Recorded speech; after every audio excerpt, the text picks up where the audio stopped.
Santa Claus की कहानी। Santa Claus नाम से ही आप सभी समझ गए होंगे कि आज की ये कहानी किसके बारे में है। ये कहानी बाइबल की नहीं है। सांता क्लॉस की कथा एक वास्तविक व्यक्ति से प्रेरित है। इन्हें क्रिसमस फादर भी कहा जाता है और ये एक महान व्यक्ति थे जो वर्षों पहले लोकप्रिय हुए और आज भी वे एक प्रसिद्ध चरित्र हैं, खास तौर से बच्चों में। क्रिसमस फादर या सांता क्लॉस क्रिसमस के समय आते हैं और बच्चों के लिए ढेर सारे उपहार लाते हैं। क्रिसमस का समय वर्ष का वह समय होता है जब मौसम बहुत ही ठंडा होता है और दिन और रात लगभग जमने लगते हैं। और इस समय हर एक विश्वासी व्यक्ति अपने घरों को सजाने और क्रिसमस के जश्न के लिए अच्छे अच्छे पकवान और केक बनाते हैं। वहीं बच्चे सांता क्लॉस का बेसब्री से इंतजार करते हैं और क्रिसमस की पूर्व संध्या पर क्रिसमस फादर बच्चों के लिए उपहार लाते हैं। तो आइए सुनते हैं सांता क्लॉस की कहानी।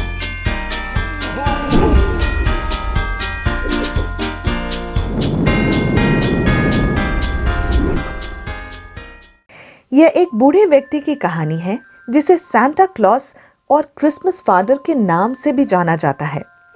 हर बच्चा उनसे प्यार करता है। सांता क्लॉस हमेशा से एक बूढ़े व्यक्ति नहीं थे और ना ही उनके पास लंबी सफेद दाढ़ी और मूछें थीं, और वह हमेशा एक बड़ा लाल सूट भी नहीं पहनते थे।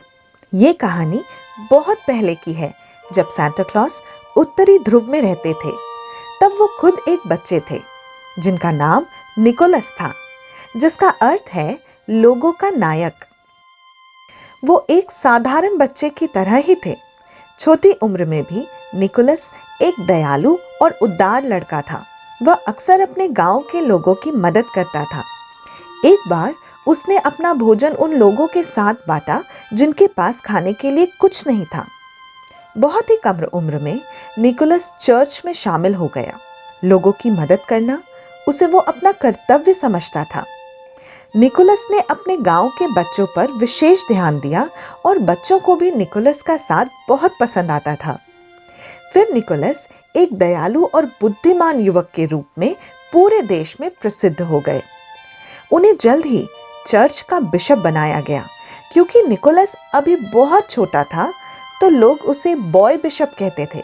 सेंट निकोलस चौथी शताब्दी में एशिया माइनर, जिसे अब टर्की कहा जाता है, में मायरा नामक स्थान पर रहते थे। वह बहुत अमीर आदमी थे क्योंकि जब वह छोटे थे तब उनके माता पिता की मृत्यु हो गई थी और उनके पास बहुत सारा पैसा बचा था। वह बहुत दयालु व्यक्ति थे और गरीबों की मदद करने और ज़रूरतमंद लोगों को गुप्त उपहार देने के लिए जाने जाते थे।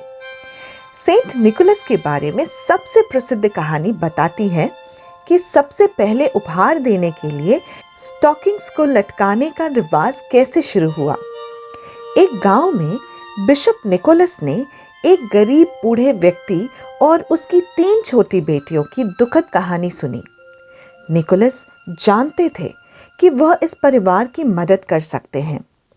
फिर एक रात जब पूरा गांव सो रहा था, निकोलस उस झोपड़ी तक पहुंच गए जहां 3 बहनें रहती थीं। वह चिमनी खोजने के लिए छत पर चढ़ गए। वहां निकोलस ने चिमनी के छेद में से एक एक करके सोने के 3 बैग नीचे गिराए। उस दिन की शुरुआत में तीनों बहनों ने अपने नए धुले हुए मोजे को आग में सुखाने के लिए लटका दिया था। निकोलस द्वारा गिराए गए सोने का प्रत्येक छोटा बैग नीचे के मोजों में गिर गया। अगली सुबह जब लड़कियों को अपने मोजों में से सोने के सिक्के मिले तो वो बहुत खुश हुई और अपने पिता को बताने के लिए दौड़ी और उन्हें बताया कि पिताजी, आज हमें एक जादुई उपहार मिला है। फिर कुछ दिनों बाद इन तीनों बहनों की कहानी गांव-गांव में फैली। अन्य लोगों ने भी अपने मोजों को आग में सुखाने के लिए लटकाना शुरू कर दिया, इस उम्मीद में कि अगली सुबह जब वे जागे तो उन्हें भी कोई गुप्त उपहार मिलेगा। वैसे यह बिशप निकोलस का सबसे प्रसिद्ध उपहार था। यह उनका पहला अच्छा काम नहीं था और ना ही आखिरी। कई सालों के कार्य के बाद निकोलस बहुत लोकप्रिय हो गए और बच्चों के रक्षक के रूप में जाने जाने लगे। 6 दिसंबर को संत निकोलस दिवस के रूप में मनाया जाता है। उनके इस दिन को भाग्यशाली माना जाता है और इस दिन लोग बड़ी बड़ी खरीदारियां और शादियां करते हैं। क्या आप जानते हैं सांता क्लॉस के पोशाक का लाल रंग कोका कोला से लिया गया है। 1931 में पहली बार कोक विज्ञापनों में सांता का इस्तेमाल किया गया था। कोका कोला के लिए एक सफल विज्ञापन अभियान के दौरान सांता क्लॉस का पोशाक ऐसा बनाया गया, लेकिन लाल और सफेद मूल रूप से सेंट निकोलस के वस्त्रों के ही रंग हैं। समय के साथ बिशप के लाल और सफेद वस्त्रों को फर ट्रिम किए गए सूट में बदल दिया गया। इतिहासकारों से हमें पता चलता है कि बिशप के वस्त्र कई अलग अलग रंगों में दिखाई देते थे, लेकिन लाल रंग को 19वीं शताब्दी के दौरान फादर क्रिसमस से जोड़ा गया। संत निकोलस को पूरे इतिहास में विभिन्न रूपों में चित्रित किया गया था, लेकिन ये कोका कोला के विज्ञापनों ने ही हंसमुख सफेद बालों वाले आदमी की छवि बनाई, जिससे आज हम सभी परिचित हैं।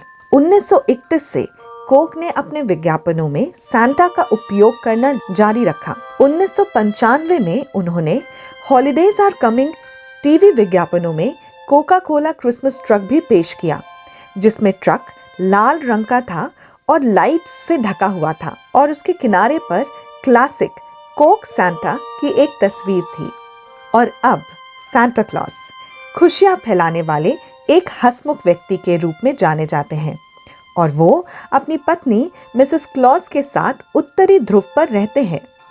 बच्चों से अपने पसंदीदा उपहारों का अनुरोध करने वाले पत्र प्राप्त करने के बाद वो पूरे वर्ष अपने बौनों की मदद से बच्चों के लिए खिलौने बनाने में बिताते हैं। क्रिसमस की पूर्व संध्या पर 8 बारहसिंगों द्वारा खींची गई बेपहियों की गाड़ी में वह उत्तरी ध्रुव से प्रत्येक बच्चे के घर पर उपहार देने के लिए उड़ान भरते हैं। ऐसा माना जाता है कि सांता घर में चिमनी से नीचे आते हैं, कुकीज खाते हैं और दूध पीते हैं, जो उनके लिए बच्चों द्वारा छोड़ा जाता है। 1 जनवरी 1881 को हार्पर वीकली ने सांता की सबसे प्रसिद्ध छवि प्रकाशित की, जिसमें एक बड़ा पेट लाल पोशाक में, एक हाथ खिलौनों से भरा हुआ और दूसरे हाथ में पाइप था। सांता की यह छवि बहुत लोकप्रिय हो गई। 1900 से 1930 तक अधिक कलाकारों ने सांता को उसकी लाल और सफेद पोशाक में चित्रित किया। फादर क्रिसमस एक बहुत प्रसिद्ध व्यक्तित्व हैं जो वर्षों में लोकप्रिय हुए, लेकिन सांता कभी एक वास्तविक व्यक्ति थे, जिसे बाद में एक धार्मिक व्यक्ति के रूप में माना गया और फिर पोप संस्कृति ने उसकी छवि को सांता में बदल दिया, जैसा कि हम सभी जानते हैं। तो ये थी सांता क्लॉस की एक छोटी सी कहानी। अब सवाल ये है कि सांता असली है या नहीं। इससे वास्तव में कोई फर्क नहीं पड़ता, क्योंकि वह कुछ अच्छे गुणों से संपन्न थे, जिनसे हम सभी को बहुत कुछ सीखने को मिलता है। वह दयालु, उदार और विचारशील हैं। वह सभी को, जो कोई भी और जहां भी है, सभी को कुछ ना कुछ देने की इच्छा रखते हैं, और वो भी निस्वार्थ भाव से। यह दिखाता है कि उनके पास वास्तव में उदार हृदय है, जो बिना किसी लालच के देने में विश्वास करता है, जो एक बहुत ही महत्वपूर्ण सबक है, क्योंकि बिना किसी उम्मीद के किसी को कुछ देना या उसकी मदद करना खुशी का सबसे तेज मार्ग है। तो इस साल आप सभी सांता क्लॉस बनने की कोशिश करें और अपने करीबी और ज़रूरतमंदों को कुछ उपहार बांटें, जैसा कि बिशप निकोलस किया करते थे। तब आपको देने की खुशी महसूस होगी, क्योंकि दूसरों की मदद करना ही खुशी की कुंजी है। उम्मीद करती हूँ कि आपको ये कहानी पसंद आई होगी। सांता क्लॉस हम सबों के जीवनों से जुड़े हैं, और जबकि बड़ा दिन निकट है, तो ये सही समय था कि हम सांता क्लॉस के बारे में भी कुछ जानें और उनके जीवन से कुछ सीखें।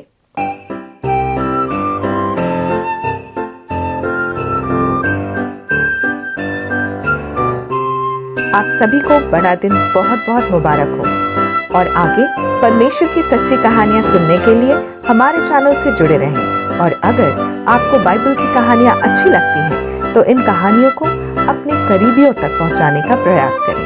ताकि परमेश्वर का वचन हर एक मनुष्य तक पहुंचे और वो उससे लाभ पाए। Thank you. जय मसीह की।